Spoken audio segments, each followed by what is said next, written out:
সকল দর্শক বন্ধুকে জানাই বিশ্বাস গার্ডেনের পক্ষ থেকে আন্তরিক শুভেচ্ছা ও অভিনন্দন। বিশ্বাস গার্ডেনে আপনাদের সকলকে জানাই স্বাগত।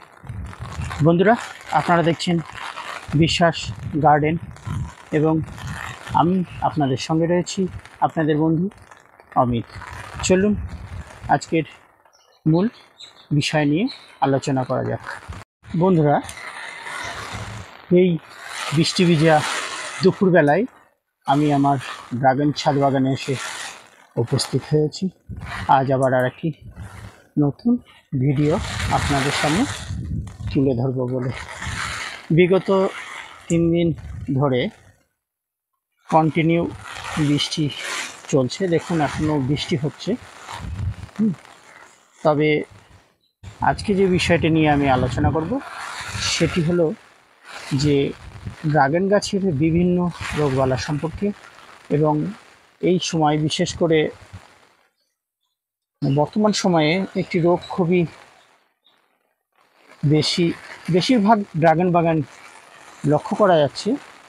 সেই বিষয় নিয়ে হচ্ছে আজকের আলোচ্য বিষয়। আশা করি ভিডিওটি আপনারা যদি মনোযোগ সহকারে দেখেন তাহলে আপনারা সমস্ত তথ্য জানতে পারবেন। তাই পুরো ভিডিওটি দেখার অনুরোধ রইল। চলুন শুরু করি।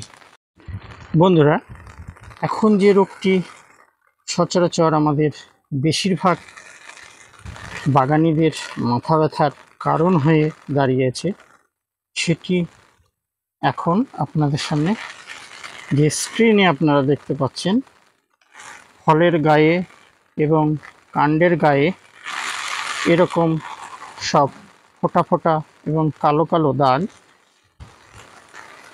লক্ষ্য করছেন ড্রাগন বাগানে। এর ফলে ড্রাগন বাগানিরা কি হচ্ছে, যথেষ্ট পরিমাণে ক্ষতিগ্রস্ত হচ্ছেন। তাই এই রোগ থেকে মুক্তি আমাদেরকে পেতেই হবে। তা না হলে আস্তে আস্তে আমাদের গোটা ড্রাগন বাগানই শেষ হয়ে যাবে। চলুন দেখে নেওয়া যাক এর পরিচর্যা কি কি রয়েছে।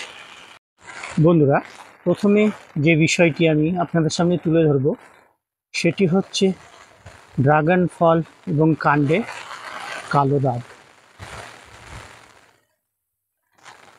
দেখুন, আপনারা স্ক্রিনে লক্ষ্য করলে দেখতে পাবেন যে এটি প্রাথমিক অবস্থায় স্বল্প পরিমাণে কাণ্ডে অথবা ফলের উপরে দেখা যায় এবং এটি আস্তে আস্তে বাড়তে থাকে।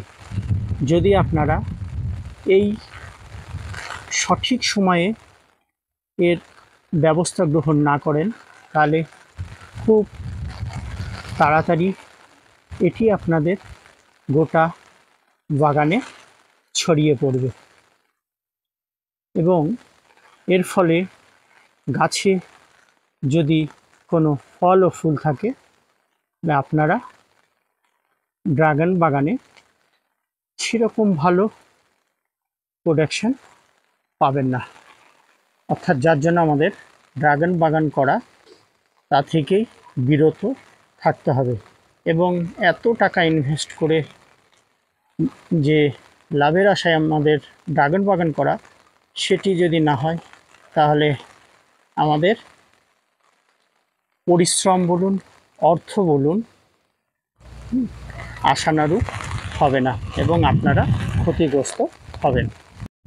বন্ধুরা, প্রথমে বলি এই ব্ল্যাক স্পটগুলি কেন হয়।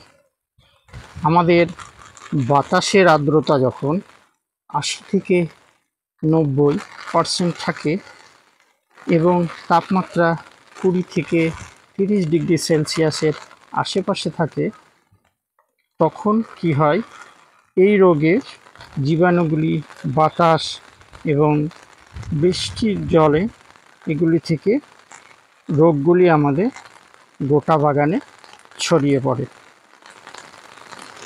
বন্ধুরা, এবার এই রোগ থেকে বাঁচার উপায়।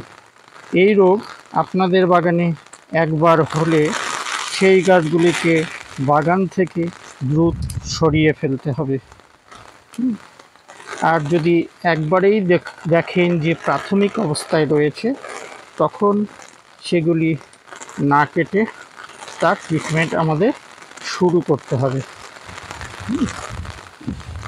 কিন্তু বলবো বন্ধুরা, যদি হয়ে যায় অল্প কিছু সামান্য ডালে আপনাদের এই রোগটি লক্ষ্য করতে পারেন, ডালে হোক কিংবা ফলে হোক, সেটি দ্রুত যদি সরিয়ে ফেলতে পারেন তাহলে খুবই ভালো রেজাল্ট পাবেন। বন্ধুরা, এক্ষেত্রে আমি প্রথমেই বলবো যে আপনারা সবসময় চেষ্টা করবেন আপনাদের বাগানটি পরিষ্কার পরিচ্ছন্ন রাখতে।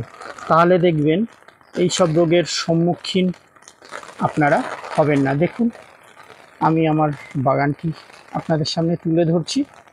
দেখুন, আমার বাগানে একটিও গাছে এই রোগ লক্ষ্য করা যায়নি এবং ফলেও নেই। আমি ফল সমস্ত হারভেস্ট করে নিয়েছি। দেখুন, দেখুন নতুন ফল কিছু দেখুন সেট হয়েছে। দেখুন, এখানে ভালো করে লক্ষ্য করুন, বেশিরভাগ ফল পেরে নিয়েছি। দেখুন, কোনো রোগ বালা নেই। তা আপনারা চেষ্টা করুন যে সবসময় আপনাদের বাগানটিকে পরিষ্কার রাখার জন্য এবং সঠিক সময় সঠিক ট্রিটমেন্ট করার জন্য। এবার বলি, দেখুন, ফুল ফোটার যখন ফুলটি ফুটবে, ভালো করে লক্ষ্য করুন, এই যে ফুলটি ফোটার 3 থেকে 4 দিন পর, 3 থেকে 4 দিন পর মানে ফুলের যেই উপরি অংশটা থাকে, উপরিভাগ অংশটা, চলুন একটু দেখাই আপনাদের। দেখুন, আমি ছিঁড়ে ফেলেছি, আশা করি বুঝতে পারছেন। এইভাবে উপরি অংশটা আপনারা ফলের গা থেকে আলাদা করে দেবেন, তাহলে এই ফাঙ্গাস লাগার চান্সটা অনেকটাই কমে যাবে। এরপরে এবং এই বিষয়টি লক্ষ্য রাখবেন যে যখন গাছে রোগ পোকার আক্রমণ হয়, তখন কিন্তু গাছের খাবারের প্রয়োজন থাকে। অর্থাৎ যদি গাছে পুষ্টিগুণের অভাব থাকে, তাহলে সেই রোগটি আরও বেশি করে চেপে ধরবে গাছটিকে। তাই আপনারা খাবার গাছে যথেষ্ট পরিমাণে প্রয়োগ করবেন, জৈব সার, বিশেষ করে জৈব সার, এবং তার সাথে ট্রাইকোডার্মা ভিরিডি গোড়ায় দেবেন। এবার বলি, এই রোগটি দেখা দিলে আপনারা কোন ওষুধটি ব্যবহার করলে খুব ভালো ফলাফল পাবেন। এখানে আপনারা যে গ্রুপটি ব্যবহার করবেন সেটি হলো অ্যাজিথ্রোবিন বা অ্যামিস্টার টপ। এটি সচরাচর আমাদের ভারতে পাওয়া যায়, আপনারা এটি ব্যবহার করতে পারেন। এবং এক্ষেত্রে আর একটি কথা বলি বন্ধুরা, আপনারা স্কোর, যেটি সিনজেন্টা কোম্পানির রয়েছে, সেটি ব্যবহার করলেও কিন্তু খুব ভালো ফল পাবেন। এবং এরপর যেটি আপনারা ব্যবহার করতে পারেন, মানে অ্যামিস্টার টপ যদি আপনাদের হাতের কাছে না থাকে, তাহলে বলবো বায়ারের ফ্লিন্ট, এটিও যদি আপনারা সংগ্রহ না করতে পারেন, তাহলে কপার অক্সি ক্লোরাইড দেবেন। তাতেও আশা করি মোটামুটি আপনার বাগানের সমস্যা মিটে যেতে পারে। এইভাবে আপনারা নিয়মিত পরিচর্যা করতে থাকুন, আপনাদের শখের ড্রাগন গাছগুলি অবশ্যই ভালো থাকবে। এবং আপনারা ন্যাটিভো ব্যবহার করতে পারেন বায়ারের, আশা করি এটি পেয়ে যাবেন। এটি একটু কস্টলি হলেও কিন্তু আপনার শখের গাছটি সে রক্ষা করতে পারে। আমার মতে একটি জিনিস ব্যবহার না করে আপনারা চেষ্টা করবেন অল্টারনেট ব্যবহার করার, কেন আমার চ্যানেলে এর আগেও ভিডিও দেওয়া রয়েছে। আমি সব সময় অল্টারনেট করে ফাঙ্গিসাইড বলুন, কীটনাশক বলুন, এগুলি ব্যবহার করি। তাতে কিন্তু খুব ভালো রেজাল্ট পাওয়া যায়। আপনারাও সেভাবে এইগুলি চেষ্টা করবেন। কিছুদিন গ্যাপে গ্যাপে, অন্তত 7 দিন 10 দিন পর পর, যতক্ষণ না রোগটি নিরাময় হচ্ছে ততক্ষণ আপনারা ব্যবহার করুন। দেখুন, আশা করি এই রোগ থেকে মুক্তি পেয়ে যাবেন। এর পরবর্তী যে রোগগুলি আমাদের গাছে সচরাচর লক্ষ্য করা যায়,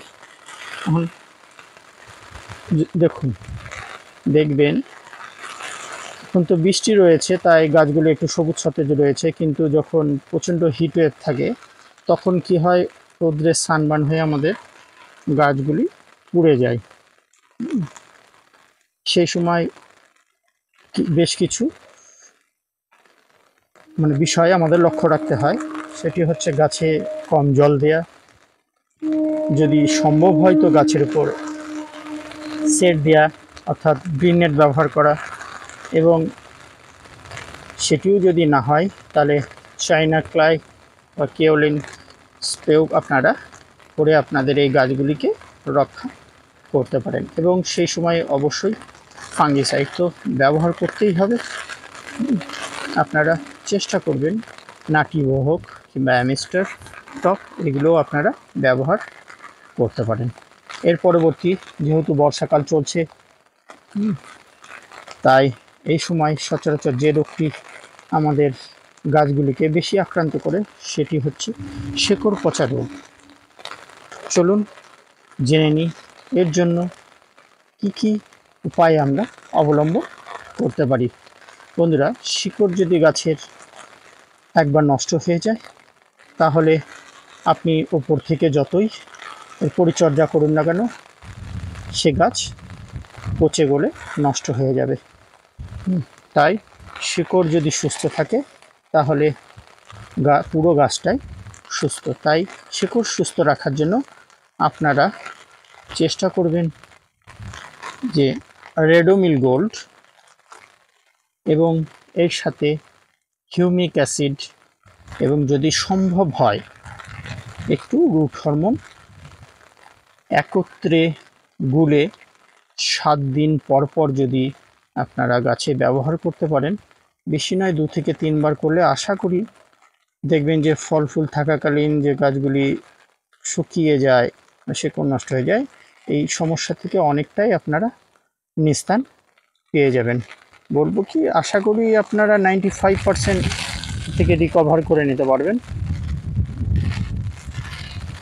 এরপরে কাণ্ড পচা, অর্থাৎ দেখবেন রোদে পুড়ে পুড়ে হলুদ হয়ে, দাঁড়ান দেখায়, আমার একটি ডালে হয়েছিল, এই দেখুন, ভালো করে লক্ষ্য করুন, এই ডালটি লক্ষ্য করুন, হলুদ হয়ে দেখুন পচে পচে যেখান থেকে নষ্ট। আমি পরিষ্কার করে দিয়ে যে ফাঙ্গিসাইডগুলি ইউজ করেছিলাম, তার ফলে দেখুন ডালটি কিন্তু কেটে বাদ দিতে হয়নি, এবং এতে আমি ফুলও পেয়েছি, দেখুন আবার ফুলও আসছে।